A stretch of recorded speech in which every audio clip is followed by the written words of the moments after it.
Саламатсыздар, урматтуу телекөрүүчүлөр. Ынтымак телеканалында чарпалек көрсөтүүсү жана анын алып баруучусу мен Расул Абазбеков. Биз өз көрсөтүүлөрүбүздө коомдогу актуалдуу жана кызыгууну жараткан суроо маселелерди талкуулайбыз. Борбордук Азия мамлекеттеринде, анын ичинде Кыргызстанда байыркы тарыхка, тарыхый маданий мунастарга кайрылуу көнүмүш мүнөзгө айланууда. Анысыга жакшы, бирок бул феномен таза илимий суроолордон алыстап, тарых бүгүнкү күндө коомдук ишмерлердин жана саясатчылардын жакшы көргөн алегине, эрмегине айлангандай. Тарыхый публицистика деген жанр пайда болду дагы, бирок ал жерде тарыхый фактыларды эркин интерпретациялоо принципи пайда болду. Бүгүн биздин коомдо көптөгөн авторлордун өздөрүнүн уруусун, өздөрүнүн ата бабаларынын адаттан тыш көтөрмөлөө катардагы адатка айлангандай.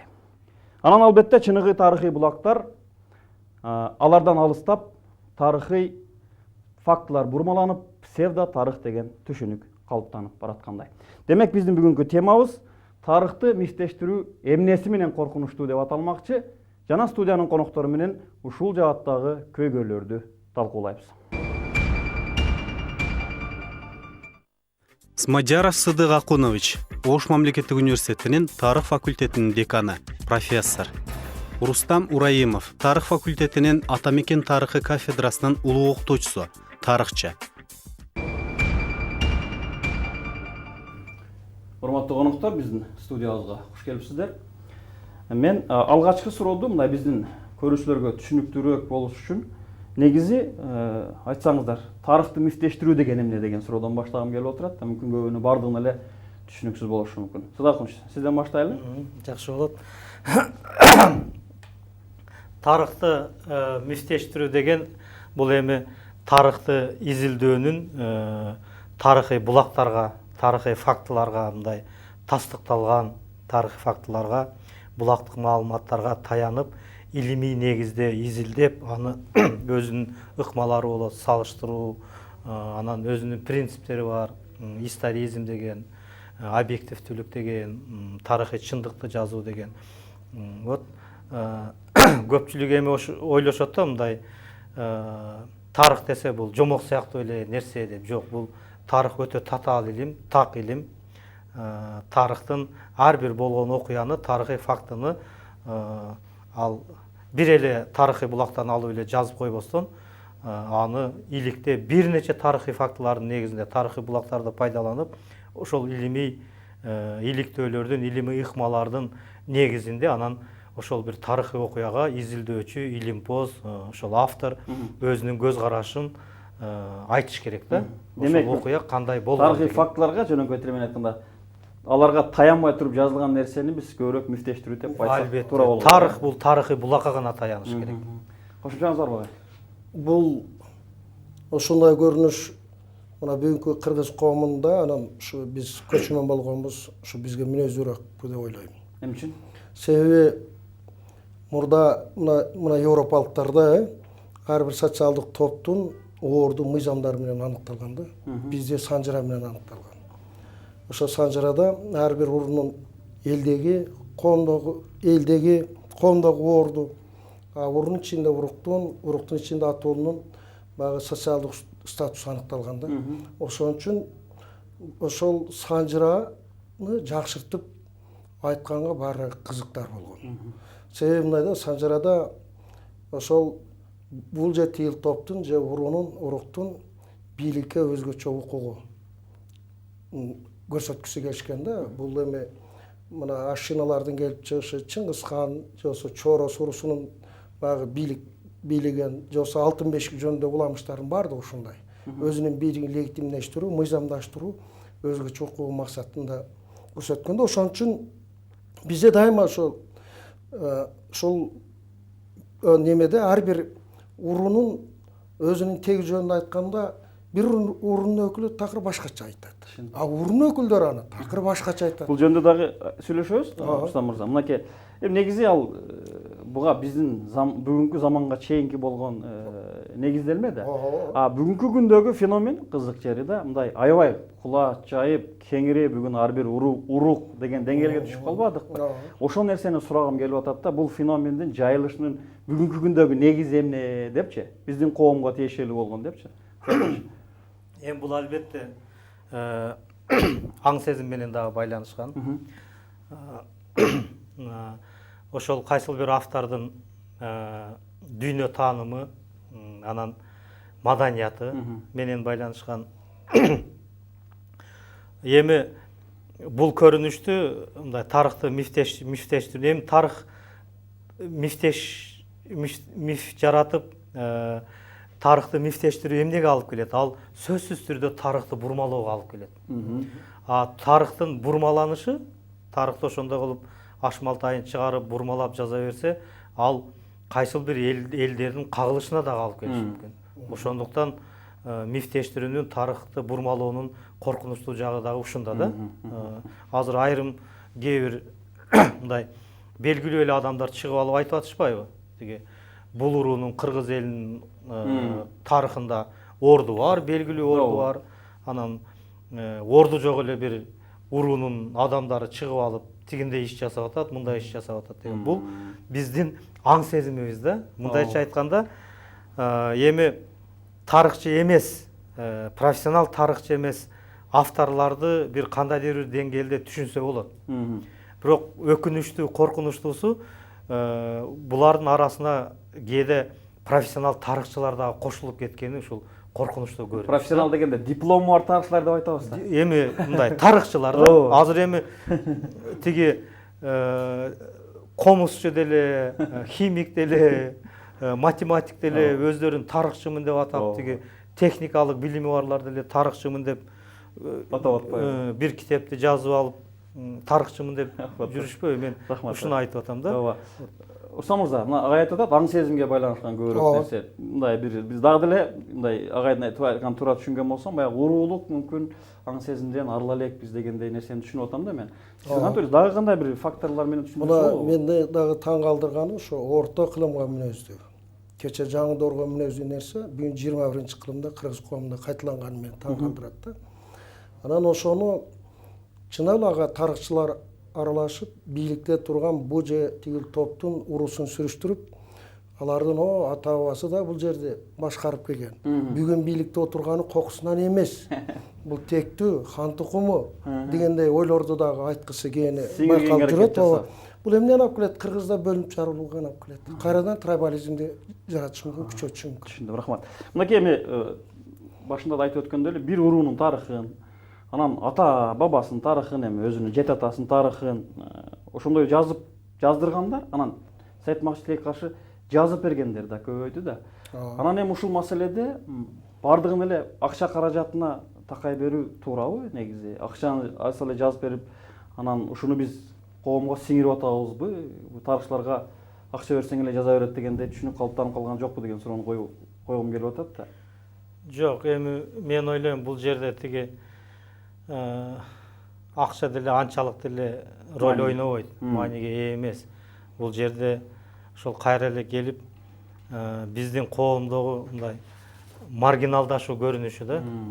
Тиги социология илиминде маргиналдашуу деген түшүнүк бар эмеспи? Ооба. Же мурдагы өзүңүн тамырыңды жакшы билбей, же бир жакшы көрүнүштөрдү кабыл ала албай, ортодо калгандарды.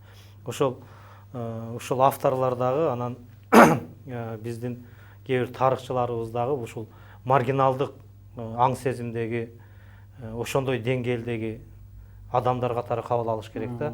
Бул эми бул көрүнүштөр кайсыл бир мезгилде өтөт. Бул мындай бир убактылуу көрүнүш.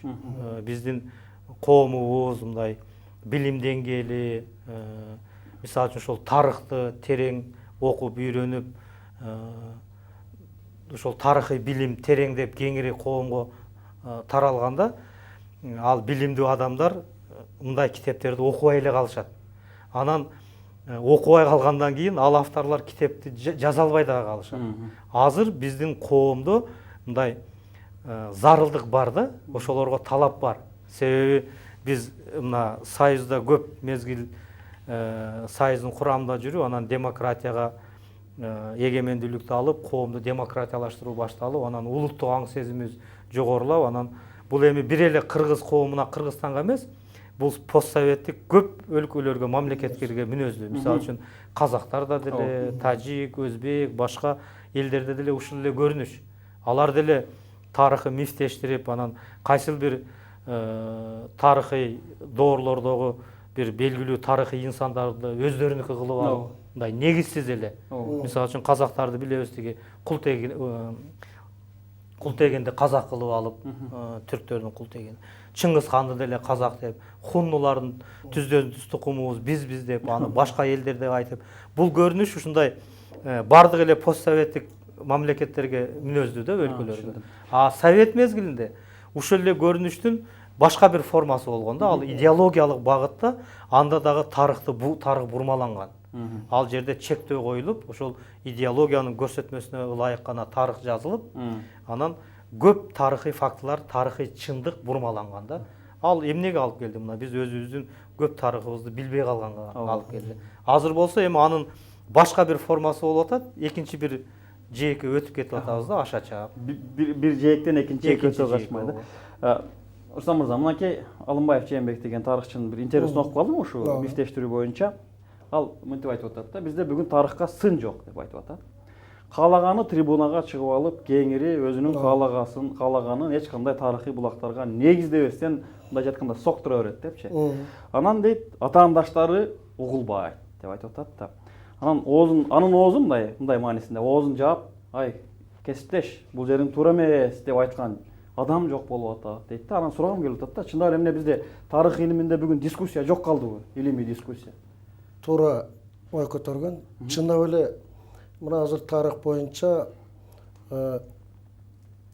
такыр эле тарыхчы эмес адистер, кээде тарыхчылар деле тарыхты ачыктан ачык бурмалап жазышып атат.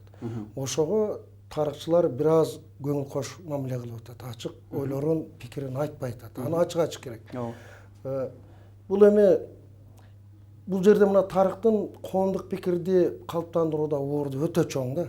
Мен азыркы ушул мезгилде тарыхка болгон мамиленин өзгөрүшүн мен мындай дер элем. Биз мына көз каранды эместикти алгандан биз да мындай кайра жаралуу доору башыбыздан өткөрүп атабыз. Биздин ошол улуттук маданиятка, тилге, каада салтка анчине тарыхка болгон мамилебиз өзгөрдү чындап эле. Мурдагы болуп көрбөгөндө өзгөрдү да. Чындап эле кызыгышат биздин тегибизге, биз кимбиз деген суроого жооп бергилери келишет. Анан ошол мына ушундай коомдук кызыгуудан пайдаланып, анан жанагыдай тарыхты ачыктан ачык бурмалаган китептерди ачып кетип баратат да. Мен чын эле бул жерде тарыхчыларда да күнөө бар деп эсептейм. Көңүл бурулбайт. Азыр эми тарыхчылар мындай позицияга өтүп алышты да, жанагы уялбагандан өзүң уял дегенчи. Анан кээде азыр мындай коомдук аң сезим дагы ушундай деңгээлде да. Мисалы үчүн коомдук аң сезим көбүрөөк, тезирээк, жанагындай жеңил, анан кыргызды баатыр кылып, эң кыйын эл кылып, өзүн патриот кылып жазган нерселерди, маалыматтарды тез кабыл алат. А илимий негизде тастыкталып жазылган эмгектер, китептер бир аз мындай оорураак окулат дагы, анан кабыл алыш да кыйыныраак болот да. Анан жанагы мифтештирип, тарыхты мифтештирмек түгүл, азыр мистикага дагы өтө баштады да, ал деңгээлден экинчи этапка өтүп кетип атат. Мистиканы дагы байланыштырып. Анан вот ушул кыргыз ушундай болгон, тиги Кытайдын иероглифтерин кыргыз түзүп берген, тиги Будданын негиздөөчүсү Гаутама Сая ал саяк болгон дегенди жазган авторлорду кыргыздар тиги көпчүлүгү о деп мындай сүйүүн менен кабыл алышып, кыргыз бүт дүйнөнү башкарып турган турбайбы деген. Анан ал туура эмес, бул тиги жалган, калп айтып атат, бурмалап атат деген сөздү айтсаң, анда сен мындай кыргыз элинин душманы катары кабыл аласың. Патриот эмессиң. А тиги кишинин тиги псевдопатриот, лже-патриот экендиги жөнүндө эч ким мындай маселе койбой атат да. А чындыгында алар ойлоп атышат, биз кыргыздын тарыхын изилдеп, тарых илимине өтө бир чоң укмуш салым кошуп атабыз деп. Бирок алар тиги пайда салымга караганда зыяны көбүрөөк болуп атат да. Бул мезгил келет, алардын жазган китептери көпчүлүгүндө макулатура болуп эле калат. Бирок учурда ушундай көйгөй болуп атат. Окурмандар бар да, алардын да китебин окуган. Түшүндүм. Дагы бир маселе, мынакей негизи буга чейин деле болгон биздин коомдо айтылып жүргөн нерсе да, илгертен айтылып жүргөн, тарых бул саясаттын кызматчысы дегендей сөз бар да. Ошон анын актуалдуулугу биздин коом үчүн барбы бүгүнкү күндө? Тарыхты саясатка кызмат кылдыргысы келген нерселер барбы? Бул канчалык деңгээлде актуалдуу?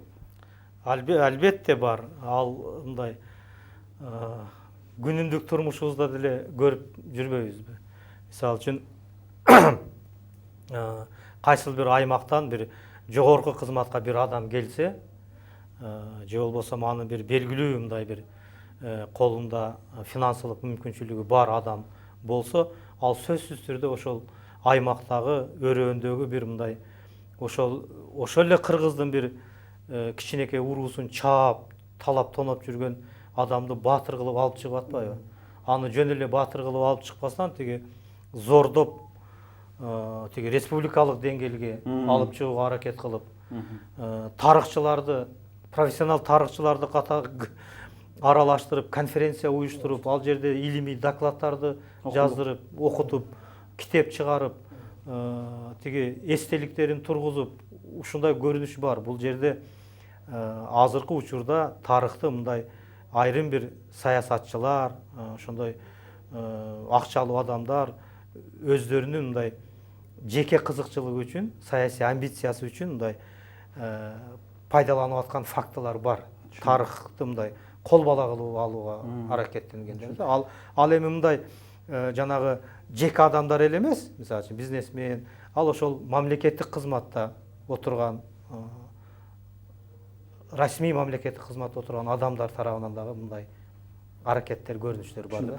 Устам ушул эле суроо сизге да. Буга негизи сиздин көз карашыңыз, анан кийин буга кандай чараларды көрө алсак болот дейм. Ачыктан ачык эле илимди саясатташтырууга болгон аракеттер мына Акаевдин мезгилинде эле болгон. Акаевдин тегин Шабдан Батыр, Жантай хан менен байланыштырып, бир азыр эле белгилүү бир акындарыбыздын бири аны Кронпринц деп да жазган. Бул Ханзада дегенге чейин барышкан. Анан кийин андай аракеттер кийинки мезгилдерде деле болуп атат. Мына силер билесиңер, бир Алай декларациясы деген кабыл алынган. Ошол жерде эле биздин шаарыбыздын башчысы мен 9-мында урпагымын деген бир белгилүү тарыхый инсандын. Ал тарыхый инсан жөнүндө эки эле тарыхый булак кабар берет. Экөөндө тең кабар мындай позитивдүү эмес. Терс мааниде.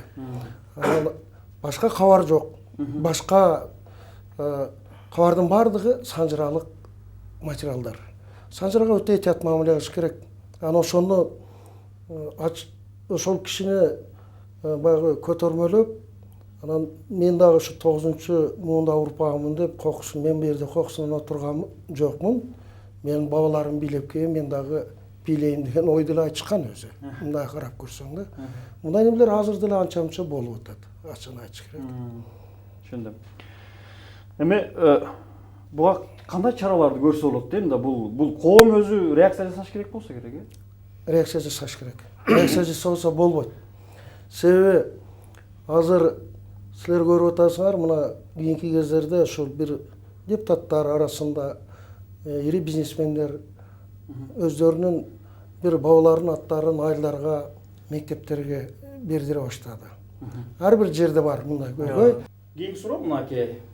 Устам сиз дагы айтып калдыңыз. Санжыра жөнүндө, санжырага этият мамиле кылыш керек дегенчи. Ушу санжыра менен чыныгы тарыхтын ортосундагы бир чек болуш керекпи? Болуш керек. Ушул жөнүндө сөз кылсак.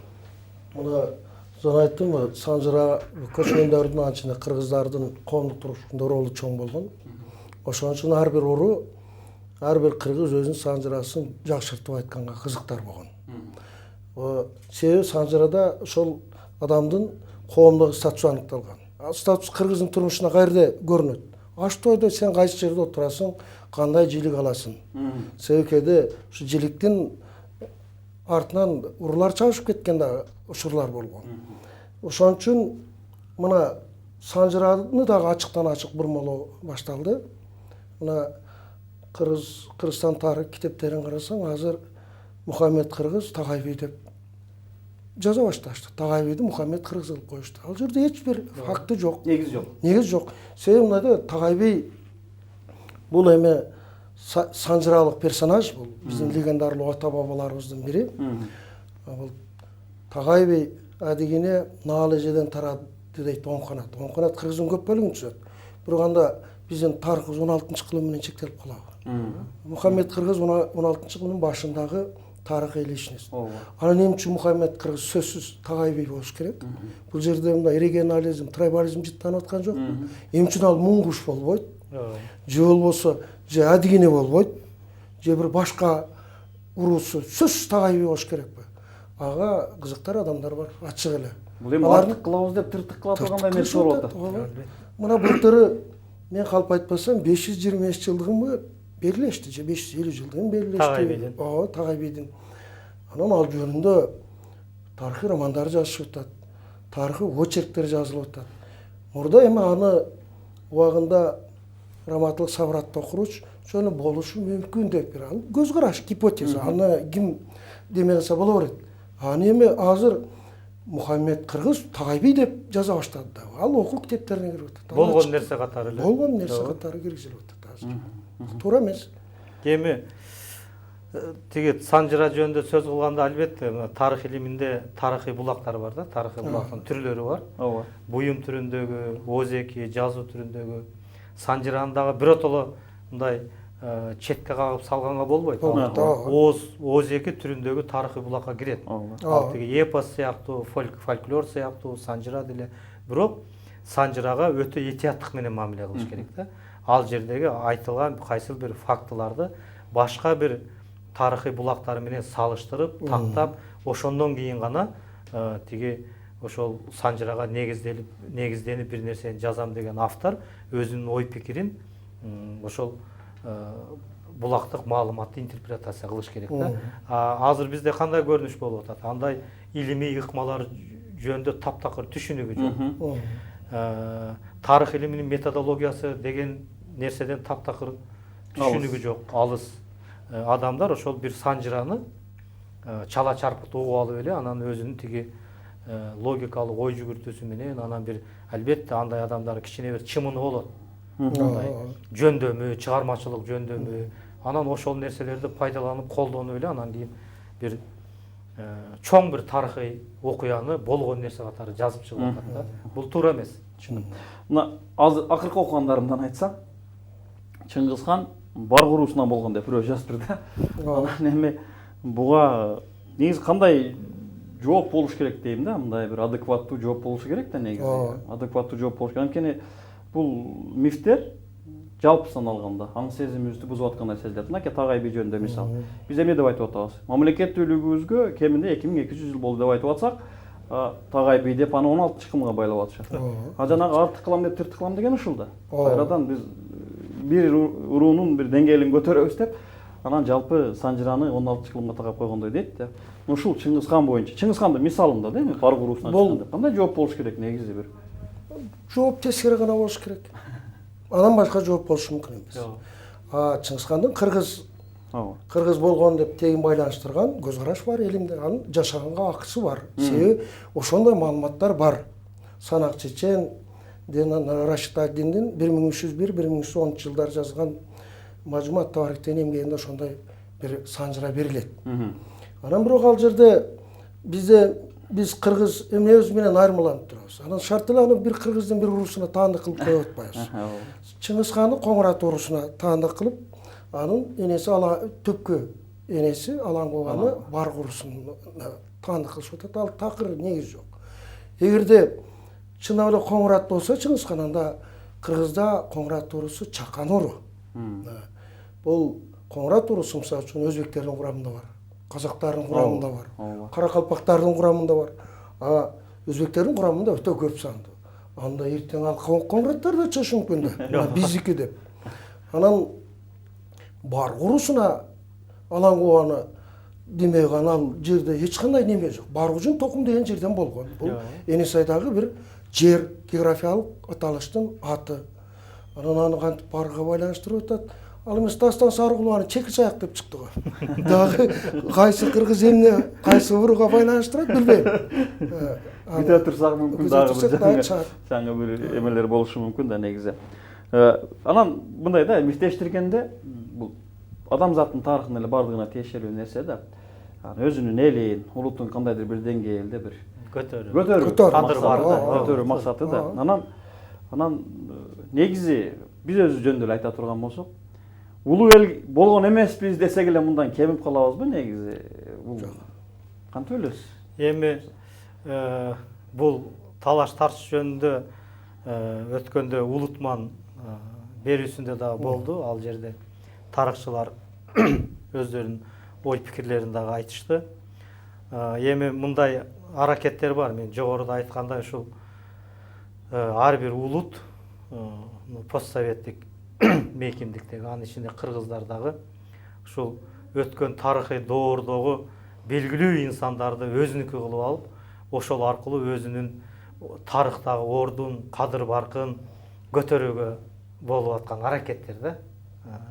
Эми мындай аракеттер боло берет, бирок мындай аракеттердин кыргыздар үчүн өтө деле зарылдыгы деле жок. Аны тиги башка элдерден, улуттардан айырмаланып, жазма тарыхый булактарда кыргыз таануучулар эчак эле далилдеп тактап коюшкан кыргыздын Борбордук Азиядагы кыргыз элинин эң байыркы эл экенин, кыргыз элинин мамлекеттүүлүгү мындан 2200 жыл мурда пайда болгондугун, кыргыздар тиги көчмөн эң дүйнөдөгү биринчи көчмөндөр империясын түзгөн хуннулар менен мындай эриш аркак жүргөндүгүн, байланыш болгондугун, улуу кыргыз каганаты деп Борбордук Азияда ошол аз сандагы эл, саясий бийлик ошол кыргыз элинин колунда тургандыгы жөнүндө бул тарыхый булактарда тастыкталган маалыматтардын негизиндеги бул биздин тарыхыбыз бул ашша нерсе.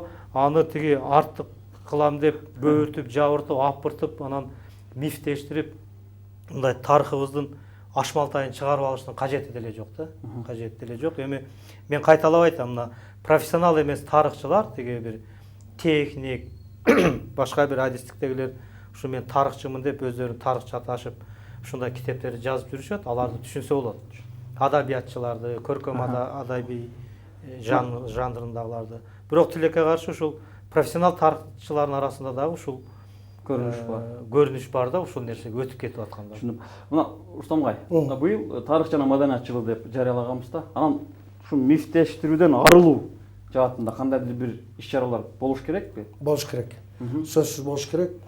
Мен бул анан зарылдагы деп эсептейм. Сөзсүз бул жерде ошондой китептерди атайын талкуулаш керек.